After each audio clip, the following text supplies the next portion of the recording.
Realized till I went into the website that I've been hunting whales all my life. I really have, and I didn't realize what I knew what I was doing, but I didn't realize what I was doing. And thanks to this organization, which I am truly intrigued about, I'm going to continue to do further research, and maybe I can do you even prouder as a whale hunter, because it's a special group.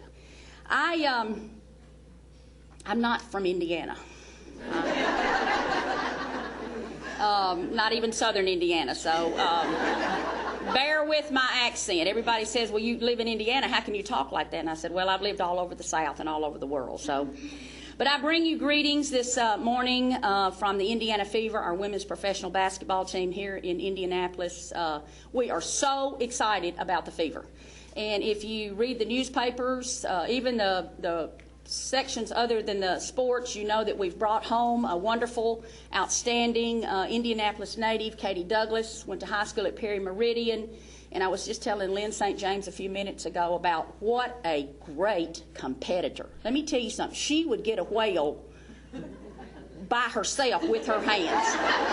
I mean, she is a pit bull. She will bite your arm off, your leg, your foot. And I mean, we are so excited to have her to go along with Tamika Catchings as two of the premier players in the WNBA. So I bring you greetings from our players, our staff, and it's great to be here in Indianapolis, the sports capital of the world, the whale hunting capital of the world, and the sports capital of the world.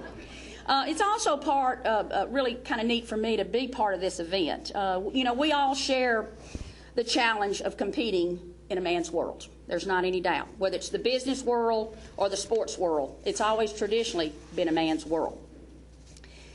What's really special for me today is I get to introduce someone that's always been a role model for me all my life. You know, I've had two, I've been coaching a long time.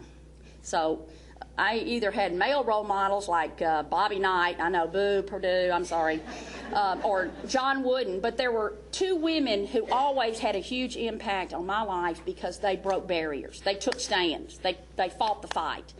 And one of them, of course, is Billie Jean King, and the other one is the speaker that we have today. She is so unique.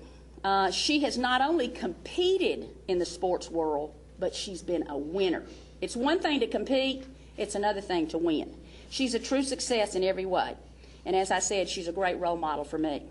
And by the way, for those of you who don't know, Lyn St. James was a key part of us getting the Indiana Fever here in Indianapolis. She stepped up in the very beginning, put her support in front of the community, and we will forever be grateful for her because she's the type of woman that stood up and said, we need a women's professional basketball team here. So kudos to you, and thank you so much.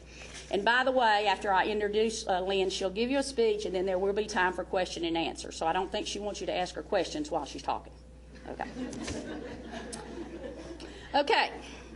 Lyn St. James. Wow. It gives me chills to think about it. When they called me and said, "Can you introduce?" I said, "You have got to be kidding me. I get to introduce one of my role models." She is the second woman ever to race in the Indy 500. The first woman to win the coveted Rookie of the Year award. She is beloved by her many fans, both men and women, for so many reasons that's too numerous to count. I asked them to send me her resume, and they sent me a book.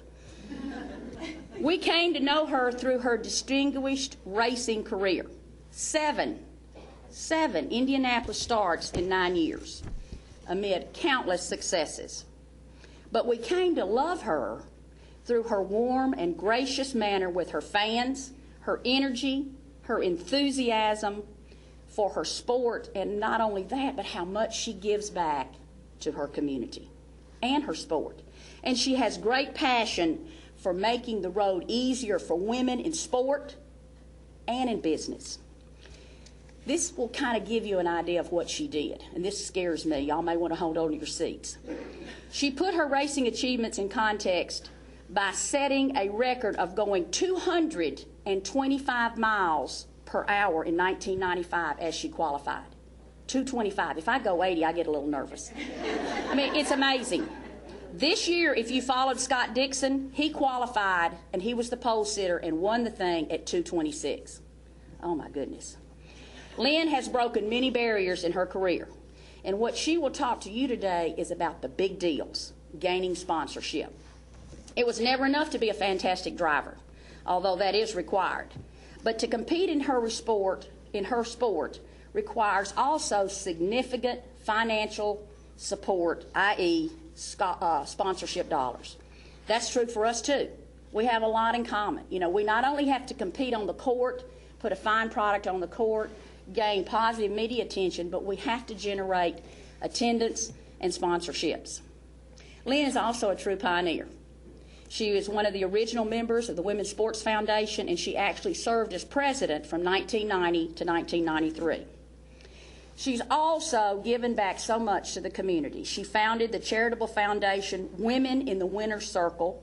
Every year it hosts a driver development program to educate young women in marketing, wellness, working with sponsors, and professionalism.